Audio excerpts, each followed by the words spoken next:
In this video, I wanted to break down an end-of-game sideline out of bounds play that the Memphis Grizzlies ran yesterday in their preseason game against the Indiana Pacers that ended up getting Ziaire Williams a bucket over Miles Turner to tie the game with about 30 seconds left. There's a lot going on in the set. The first thing I want to point out is where everyone is located on the court in the beginning. The inbounder is John Conchar.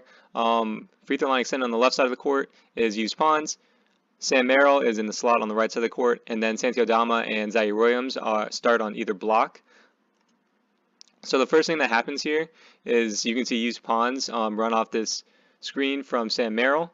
And that's important because usually in end-of-game situations, teams will switch 1 through 5 or at least 1 through 4. In this alignment, Yves Pons is the 4. So this is going to trigger an automatic switch between Brad Wanamaker and Jeremy Lamb, and then this is going to be important later. While all that's going on, Sam Merrill cuts from the right block to the left elbow to get the inbound pass.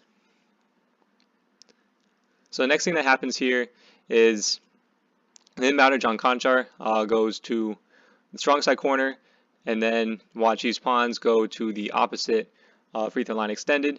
While that's going on, Ziaire Williams coming up to set this back screen for Sam Merrill. And then this is the most important part of the play. So this will trigger another automatic switch, but so the communication between Duarte and Lamb is a little bit off here. So you can watch. It's supposed to be an automatic switch, but either Duarte or Lamb didn't communicate right. I'd assume Duarte, considering he's a rookie, and he's the one that his man set the screen, so he's the one who should be communicating that early and really loud. And obviously something went wrong here. So look how much space is created right here on this play on the screen because there was a slight miscommunication. So this allows Ziaire Williams to come run off this handoff from Santi Aldama.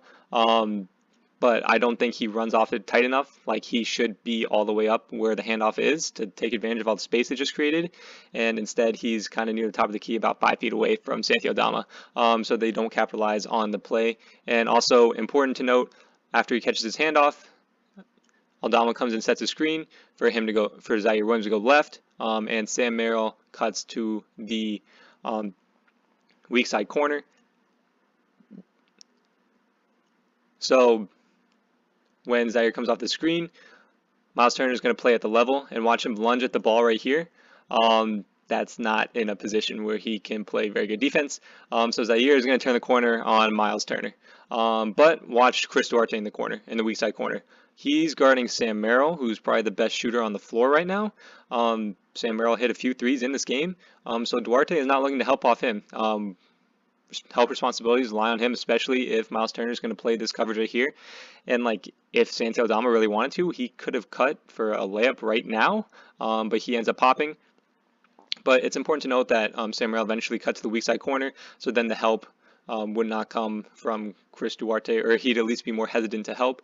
So when Ziaire Williams turns the corner here, watch TJ McConnell. He's in the strong side corner. He's guarding a shooter. Normally, you don't help off the strong side corner, especially if you're guarding a shooter, because if he were to help off the strong side corner, it'd be a pass and pretty easy shot for John Conchar in a spot where he makes a high percentage of those shots. And then you have Yves Pons on the other side of the floor, making a 45 cut to the rim. And then this is why it was important that they set this first screen in the beginning with Sam Merrill setting a screen for Yves Pons to get that switch. You have Brad Wanamaker now guarding Yves Pons. So when Yves Pons cuts to the basket right here, first of all, you have a smaller guy on Yves Pons he's not that tall, he's like 6'6", but he's a ridiculous athlete. And also you have Brad Wanamaker as a guy who's going to need to help if Ziaire Williams turns the corner fast enough. It'd be Brad Wanamaker's responsibility. Wanamaker's like 6'2", 6'3", so that's not great for if that's your help. And so unpausing this, Ziaire Williams turns the corner, and if you pause it right here, you have Sam Merrill lifting on the weak side. And look at Duarte. Like, if Ziaire Williams was cut off better, it could be a pass across the court if he was accurate passer to Sam Merrill for a pretty open shot. Also look at Santi Aldama. He's wide open for 3 right there, and Yves Pons is cutting down. He is in a pretty good position to get a rebound even if Ziaire Williams misses. But Ziaire Williams eventually makes a pretty tough layup right over Miles Turner, and that ties the game with about 25 seconds left. Thank you for watching this breakdown of that end-of-game sideline out of bounds set from Taylor Jenkins. Also credit to Ziaire Williams, who went out and made a really nice play. So yeah, thank you for watching, and please like and subscribe.